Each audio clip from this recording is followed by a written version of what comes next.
he was so thrilled when he got home. There was a little pair of these silly comic glasses, and he just wasn't the whole day. So what's gone wrong then? I think he did so many hours, and it built up over time just because that happened, you know, as we were trying to ask for paid work.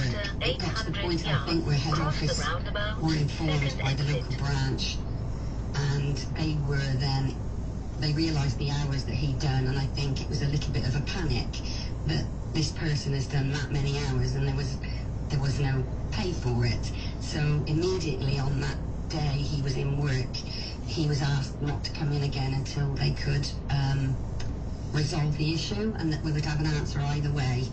And all the way along that we've been asking about paid work, we have been led to believe that it was a possibility. It was never, no, this isn't possible. You know, it was just come back to us in a couple of months when we're recruiting. We're restructuring at the moment, so we can't do it right now, but we'll look into it. So it was always that. We always thought there was an opportunity. So it wasn't that we were pushing and didn't think there was that chance.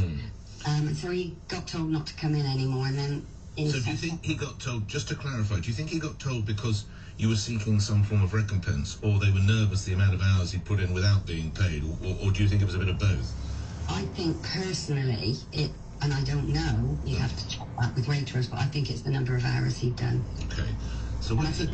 Sorry, go ahead. Sorry, Frances, go ahead. Sorry. And I just don't think head office had known about it. You know, it was happening at local level, branch level, and everybody was happy there.